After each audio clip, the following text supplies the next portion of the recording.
Alrighty, Unit 2 review. So we're going to talk about some polynomials, and first thing we're going to talk about is the end behavior of polynomials. For this problem, the first question says, describe the end behavior of 5x to the fourth plus 7x minus 8. All I really care about is whether this is positive or negative, and it is positive, and the degree of the polynomial. The highest degree is 4. So this right here determines everything else. It's a positive and it's even, so it's going to make like a W, which means I can say that p of x goes to positive infinity on both ends. It's going up and it's going up. And as x goes to the right, so the way we say x goes to infinity is like saying go to the right. As it goes to the left, x is going to negative infinity. So it goes up on both ends and it goes to the right and left. This one is negative and even, so it's going to make like an M when you graph it. I don't really care about all this other stuff. I see the leading coefficient and I see the degree, which means it's going down on both ends. So negative infinity as x goes to the right and x goes to the left. Negative odd is going to look like this. So we could do this a couple ways. P to the x, let's say as we go to the right, as x goes to infinity. So as you go to the right, it goes down. So y goes to negative infinity. As you go to the left, x goes to negative infinity. As you go to the left, it goes up. So we got that. Last one you could probably guess is going to be positive odd, so it looks like that. As you go to the right, as x goes to infinity, you go up, so p goes to infinity. As you go to the left, x goes to negative infinity, you go down, so the y values go to negative infinity. So that's end behavior, and you just need to be able to tell me what's going to happen, positive, negative, odd, or even. Sketch the graph. So first thing we're going to do is plot the zeros that they give me. They give me a 0 at 0, they give me a 0 at positive 2, and they give me a 0 at negative 1. I'm just setting these factors equal to 0. This is overall a degree 9 polynomial, and I know that because this is x to the fourth, and then you have x to the third, and x squared. If I FOIL this whole thing out, if I multiplied all of it out, I'd get an x to the ninth. So it is positive odd. It's going to look like this. But we got to figure out what happens along the x-axis. I know I'm going to start down here, and when I get to negative 1, it's an even multiplicity. This is to the second power, so when you have an even multiplicity, you get to the x-axis and you bounce. And then you turn back around, and we try again. Also an even multiplicity, so it's going to bounce again. And then, last one, it gets to 2. This is an odd multiplicity, so it's going to go through finally, and there's my graph.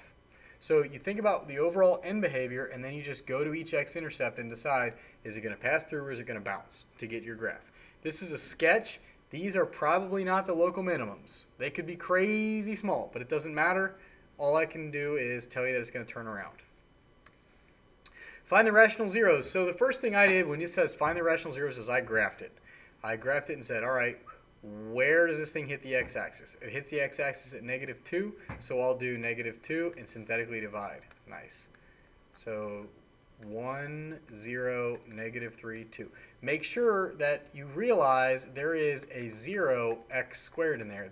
You need that placeholder or synthetic division doesn't work. Now when I drop the 1, negative 2, 4, 1, negative 2, 0. Remember, you're adding as you work down and you're multiplying times negative 2. So I got 0, that's good. I'm supposed to get 0. Now I have x squared minus 2x plus 1. And what I need to do now is get the x-intercepts from that. That's not factorable. Nothing multiplies to 1 and adds to negative 2. So I can't factor that, but I can, wait a minute, sure I can, x minus 1, x minus 1, never mind. That's x minus 1, x minus 1. So if I add my third factor, I have x plus 2. Those are my three factors, but I could probably write this as x plus 2, x minus 1 squared, and then say that this is a multiplicity of degree 2, and negative 2 is a multiplicity of degree 1. So x minus 1 squared tells you that it's going to bounce off the x-axis, and you can see that it does. Let's try another one. Here I have a polynomial, and I found two actual zeros at negative 2 and positive 5, but I'm going to use those now to knock this thing down to a quadratic. So 1, negative 5, 23, 10. And now I'm going to do synthetic. Negative 18, 5, negative 10, 0. Okay, good. I got 0. I'm supposed to get 0 because negative 2 is a 0. Now this is a cubic. I have 1x cubed minus 7x squared plus 9x minus 5, or plus 5.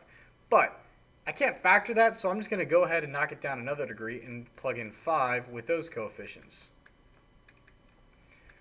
5, negative 2, negative 10, negative 1, negative 5. Good, I got 0 again, which is good because I know it's a 0. Now I have x squared minus 2x minus 1, and that's not factorable. Nothing multiplies to negative 1 and adds to negative 2. So I got to do quadratic formula. Negative 2, the opposite of negative 2 is positive 2. So the opposite of b plus or minus b squared minus 4ac. So 2 plus or minus the square root of 4 plus 4 is 8 over 2a. That's 2 plus or minus, when you simplify the radical, 2 radical 2, which is 1 plus or minus radical 2. So I have 2 more x-intercepts at 1 plus or minus radical 2. I found one at 5, and I found one at negative 2. This is a quartic, and I have all 4 zeros, so I'm done. 1 plus or minus radical 2, 5, and negative 2. Let's do another one like that. They give me a cubic, so I graph it. I start with negative 2, and I'm going to knock it down to a quadratic. 1, 0, negative 2, 4. 1, negative 2, negative 2, 4, 2, negative 4. Good, I got 0, x squared minus 2x plus 2. If that's factorable, great, but nothing multiplies to 2 and adds to negative 2, so I'm in quadratic formula mode again. Opposite of negative 2 is 2. What's my discriminant? 4 minus 4 times 2. 4 minus 8 is negative 4. Over 2 times 1 is 2. So this is going to have complex zeros. 2 plus or minus 2i over 2, which is 1 plus or minus 1i. So that's my complex zeros, or 1 plus and minus I, and my real 0 is negative 2. And you can see that it only crosses the x-axis once, and since it's a cubic, it has to have 3 zeros. If it has one real solution, it has to have 2 complex solutions, and that's why it's got this turnaround, but it doesn't quite make it to the x-axis, so it has 2 complex zeros. Determine if it's a factor. So if x minus 4 is a factor, then that means 4 has to be a 0. So I'm going to try and synthetically divide 4, and if I get 0, then it is a factor. 6, negative 26, 12, 24, that's negative 2, which is negative 8, so 4. That's not 0, that means that it does not evenly divide, so it is not a factor. If that was 0, it would be considered a factor. What else we got? Factor completely again, so I got to do another one like this, and what I'm going to do here is the same game I played before. I found 2 zeros on my graph, so I'll try plugging in negative 2. And I'm going to get 0, 1, negative 2, negative 4, 8, 6, negative 12, negative 4, positive 8, 0. And again, I have this was a quartic, so now this is a cubic. These are coefficients for a cubic, but I know I'm going to have to knock it down another degree, so I'm just going to go ahead and go straight to plugging in 2. 1, negative 4, 6, negative 4, 2, negative 4, 2, 4, 0. Cool. So now I have x squared minus 2x plus 2, and is that the same?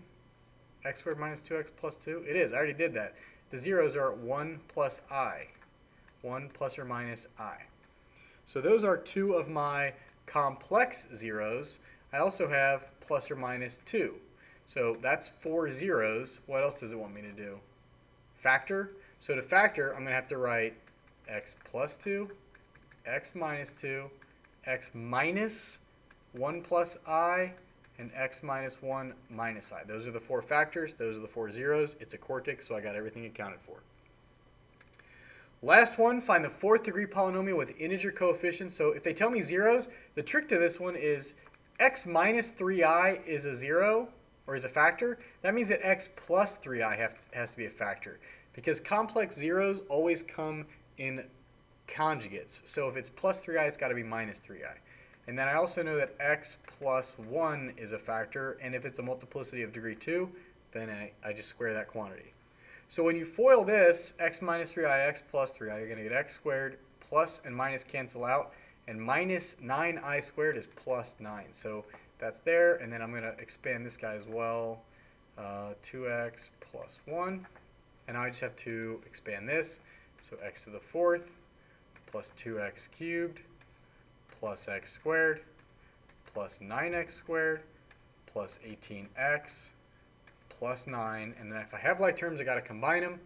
x to the fourth plus 2x cubed plus 10x squared plus 18x plus 9. There's my polynomial that satisfies all those conditions, and if you're not sure about it, you can graph it to make sure that it hits -1 and turns around on there.